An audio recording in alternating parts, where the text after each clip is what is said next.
I want to talk to you about a question of whether Brexit still matters anymore. And you might have assumed, or perhaps you might have hoped, or perhaps you might have just, imagined with a pandemic, with a cost of living crisis, that we're really much more focused on the economy now, and therefore Brexit doesn't matter anymore. And what I want to show you is that it still does, even though so many things have changed. And I want to show you why it's kind of still there in the background, but why our politics has moved on to a different kind of set of considerations, a set of considerations around competence, and why understanding that matters for the next election. But to do that, I need to explain this word realignment. So this is a word that political scientists use, and it's capturing the fact that up until 2016, you could still largely predict how people were voting for the two major parties on the basis of economics and on the basis of those things that correlate with economics, so whether you're well off, whether you're working class, and so on. But a gradual process had happened, slowly and surely, that a different dimension had become more important. That dimension is a cultural dimension or a nationalism dimension, or indeed a European Union preferences dimension, and those things correlated.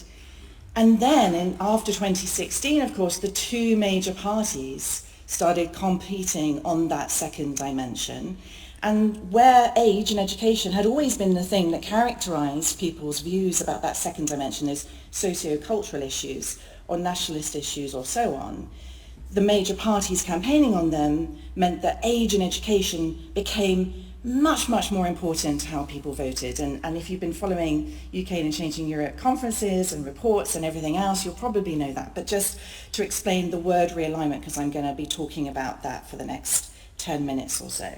So, here we go. So I want to say that the Brexit realignment is indeed persisting so far. So that change that was very significantly accelerated after 2016, we saw it in 2017 and 2019, that change in relationship of what predicts your vote, whether or not Leave voters are aligned more to the Conservatives, and also those Leave voters are likely to be older and have lower levels of education, Remain voters being more aligned to the Labour Party, those voters are less likely to be old, they're more likely to be younger and more likely to be professionals and graduates. And this is because the really crucial things that have happened since 2019 have been competence shocks. They've been all about performance. Now that's really important for understanding how the electorate shifts, because essentially what we're talking about is these are non-ideological things and they're shifting everybody similarly. And it's kind of orthogonal, if you like. It's on a different dimension. It's on a different axis to left-right competition or competition around Brexit or other ideological issues such as immigration. It's really all about competence. And both of those points matter for how we understand current politics, and both of those points matter for how we interpret, I think, the coming election. So one thing that's important to bear in mind is that since 2016, there's been so much switching, so much post-2016 switching of party choice on the basis of Brexit, and also people have indeed changed their opinions too, so we know that support for Leave has declined, but we also saw support for Leave increase after 2016 amongst Eurosceptic Conservatives who had voted for Remain. And the reason this is important is that we're going to look at the kind of persistence of these relationships. We have to use people's updated views about Brexit and their updated party preferences. And I'm going to show you a graph now that does that. And it shows the Conservative relationship and the Labour relationship. And this is the relationship between supporting Leave, supporting the Conservatives, supporting Remain, supporting the Conservatives, or the same for Labour. And the line in the middle is the 2019 general election. And I'd like you to focus on the dotted line. So the dotted line uses people's updated Brexit preferences and their updated party vote intentions, of course. And what it shows is that there's been so much stability in this relationship since 2019. Very small changes if you focus on the dotted line. You see a little bit of support going up in May 2023. This is using the last wave of the British election study data.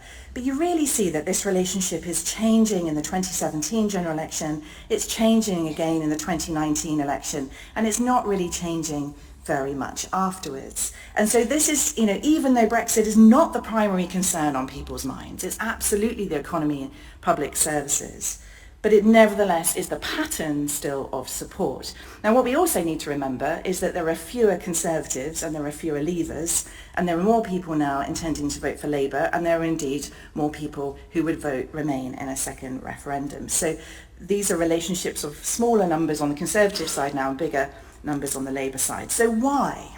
Why is this? Despite everything that's happened, you might have thought all of that kind of focus on economics and the pandemic might have shifted this. Indeed, these are exactly the kinds of things that tend to cut through people's party allegiances, that tend to kind of wake people up and, we all pay attention to it. You can't avoid the things that have happened post-2019.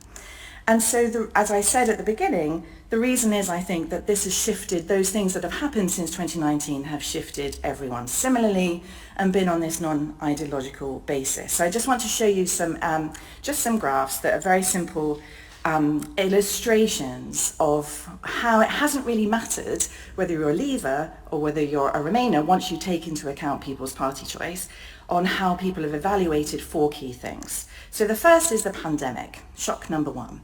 And of course this came hot on the heels of the 2019 general election. At least I think we had like 2 months, didn't we, of a gap, and then this happened. And so, we just exited the EU on the 31st of January 2020, and we were hearing this thing come out of all the news come out of China. So in May 2022, and it doesn't really matter if you do this earlier, we asked a question on how well or how badly was the government seen to have been performing on the pandemic. And I hope that what you can see here, we're looking at Labour voters on the right, Conservatives on the left, whether they voted Remain or Leave in the referendum. And I hope you can just see that there's almost perfect symmetry. There's just no relationship, or hardly any relationship at all. It's very, very marginal how Leavers or Remainers are evaluating the government on COVID. So this is what I mean. Essentially, this is shifting everyone similarly. And we did a big in-depth piece of work around the COVID pandemic to try to understand this better, who was moving, those people that Rachel was talking earlier about, the weaker Conservative supporters who had supported Labour in the past. So what's the next shock? The next shock was Partygate, Boris Johnson, and so here we're just looking at evaluations of Boris Johnson and whether people defected from the Conservatives or whether they remained a loyal Conservative. And what you see here again, if you defected from the Conservatives between these periods, 2019 and 2022, that's dark blue. If you're still a Conservative, that's light blue. And essentially the relationship is very similar right across whether or not you thought Boris Johnson, you really disliked him on the left-hand side on a 0, or you really strongly liked him on the right-hand side on a 10. So the relationship is very similar. There's some marginal differences, but it's basically the same story. Budget. The mini-budget of Liz Truss comes next as a kind of competence signal. And this is a really important competence signal. This was a signal that has changed which party is trusted most on the economy, and it hasn't changed back. And those changes of which party is trusted on the economy tend to last for a really long time. So that's very, very bad news for the government. And this was indeed the moment that happened. So if we look at those evaluations of Liz Truss, what we see there, just between Remainers and Leavers, Conservative and Labour, very, very similar negative evaluations of Liz Truss. So not really making much of a difference how you voted Leave or Remain. And then the last one is, of course, the cost of living crisis. And here we have evaluations, and it's pretty much the same story. I mean, I'm just showing you the same thing 4 times, essentially, that your Leave or your Remain preference, how you voted in the referendum, once we account for party, is really not very making a difference to how people have evaluated these shocks. So these shocks are kind of shifting everybody equally. And that's important to understand for the election, because essentially what's happening is that the tide is going out for the Conservatives and it's lowering all the boats at the same time. The Leave boats and the Remain boats, they're all going down similarly for the Tories. And they've lost more Leavers, but that was of course because they just had so many Leavers in 2019. So if 80% of your vote base voted Leave, and you lose support, then you're bound to lose more support amongst Leavers. But the relationship of whether you vote Leave and whether you vote for the Conservatives, or would be likely to, is very, very stable still.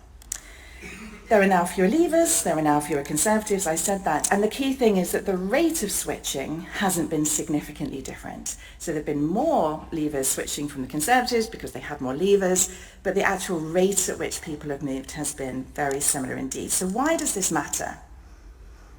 So I think one reason it matters is that we're likely to see this relationship be an important indicator in 2024, assuming the election is held in 2024. And this is going to be kind of confusing because there's going to be big geographic changes, lots of those red wall seats potentially going back to the Labour Party. We might look at all of that and say, well, that's undone everything, but beneath the surface, beneath the bonnet, there will be a strong relationship, unless something very dramatic happens between now and then. And this may go some way to reduce volatility. The last panel I just slipped in towards the end, and one of the things that I really wanted to kind of draw attention to is that volatility isn't always high. It's not always going to be increasing. And there are really interesting reasons for that. I'm really happy to talk about them. There's a piece in the report where Dan Snow and I actually show that volatility decreased in 2019, and it's not at the moment looking like it's going to be as high as it was in 2015. And the key other thing for the government at the moment is that their problems aren't really down to ideology, but down to competence and trust.